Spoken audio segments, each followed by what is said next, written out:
প্রায় এক যুগ পরে বিয়েবাড়ির একটা নেমন্তন্ন পেয়েছি, সেই আনন্দে নাচতে নাচতে চলে এসেছি সোজা পার্লারে। জীবনে বিয়েবাড়ির কমতি হলেও নিজেকে পরিপাটি করিয়ে বিয়েবাড়ি নিয়ে যাওয়ার যেন কমতি না থাকে। আমার উনি তো এই কথাটাই বলে, সেই জন্য কিন্তু আজকে পার্লারে আমার আসা। তো চলো আমার ভিডিওটা তোমরা প্রথম থেকে শেষ পর্যন্ত দেখতে থাকো, আশা করি তোমাদের খুব খুব ভালো লাগবে। প্রথমেই দেখো আমার হেয়ারটাকে ওরা ওয়াশ করে দেবে, সেজন্য আমি ওয়াশের এখানে চলে এসেছি।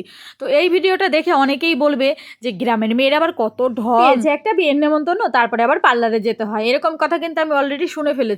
তোমাদের আর কি বলবো, আমার মুখে কোনো ভাষা নেই তোমাদের জন্য। তো যাই হোক, এখানে দেখো আমার কিন্তু হেয়ার কাট হচ্ছে।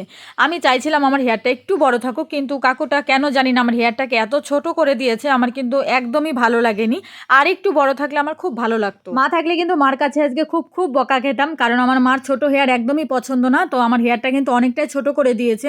তোমরা আবার ভেবো না মা নেই বলে আমি বকা খাওয়া থেকে পার পেয়ে গেছি, ও কিন্তু আমাকে অনেক বকেছে, ওরও পছন্দ না মায়ের মতো ছোট হেয়ার। আমি কিন্তু এসেছিলাম শুধু হেয়ার কাটিং করতে আর আইব্রো করতে, কাকুটা কিন্তু জোর জবস্তি করে আমাকে একটা হেয়ার স্পা করিয়ে দিল। আমার কিন্তু হেয়ার ফলটা অনেক বেশি হয়, কারণ আমার হেয়ারে একটু ড্যান্ড্রফ আছে, তো সেই জন্য প্রতি মাসে একটা করে হেয়ার স্পা করার দরকার। কিছু জিনিস দরকার হলো আমার পক্ষে করা কিন্তু একদমই সম্ভব না, আমি কিন্তু 6 মাস পরে পরে একবার করে করি। কথায় আছে না, বড়দের কথা শুনতে হয়, বড়দের কথা না শুনলে পরে কিন্তু পস্তাতে হয়। আমার অবস্থাটাও কিন্তু তাই হয়েছে। আমাকে কিন্তু বারণ করেছিল, পারমিতা এখান থেকে হেয়ার স্পাটা করো না, তারপর এখান থেকে করা হয়ে গেল। অবশ্য আমারও দোষ নেই, কাকুটা কিন্তু জোর জবস্তি করিয়ে দিয়েছে। যে সমস্যার জন্য স্পাটা করা, সেই সমস্যার সমাধান তো হলোই না, তার উপরে উল্টে আবার রেটটা বেশি গেল আমার।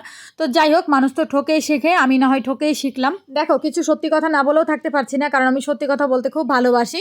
আমাকে কিন্তু এখানে হেয়ারে স্টিম দিয়েছে, আর আমার কপালটা এত জ্বলে যাচ্ছিল গরমে, ওরা কিন্তু সেটাও খেয়াল করছে না। পরিষেবা কিন্তু মোটামুটি, আমার কিন্তু খুব একটা ভালো লাগেনি। প্রথমেই কিন্তু কাকুটা বলেছিল মাত্র 40 মিনিট সময় লাগবে, সেই জন্য কিন্তু আমি রাজি হয়েছিলাম।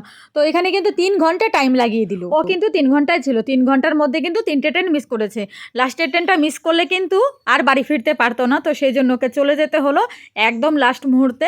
তো যাই হোক, আমার মনটাও খারাপ হয়ে গেল, আর ওর মনটা তো খারাপ হয়েই গেছিল। কথা বলতে বলতে কিন্তু আমার হেয়ার স্পাটা কমপ্লিট হয়ে গেছে। এই দেখো, হেয়ারটা কিন্তু অনেকটাই ছোট করে দিয়েছে। তো এখানে একটু হেয়ার সিরাম লাগিয়ে দিল।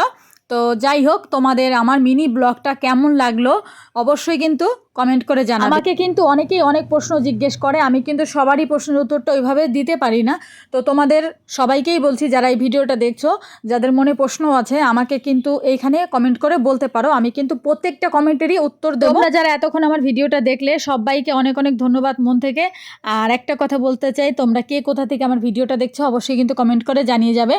আর সবাইকেই বলতে চাই, যারা আমার এখনও ফেসবুকটাকে ফলো করোনি, শিগগিরই ফলো করে দাও। একটা ইউটিউব চ্যানেল আছে পারমিতার ব্লগস বলে, এক্ষুনি গিয়ে সাবস্ক্রাইব করে দাও। চলো তাহলে আজকের মতো এখানেই টাটা, সবাই খুব ভালো থেকো, সুস্থ থেকো, দেখা হবে নতুন আর একটি ভিডিওর সাথে। আর আমাকে কেমন লাগলো অবশ্যই কিন্তু কমেন্ট করে জানাবে।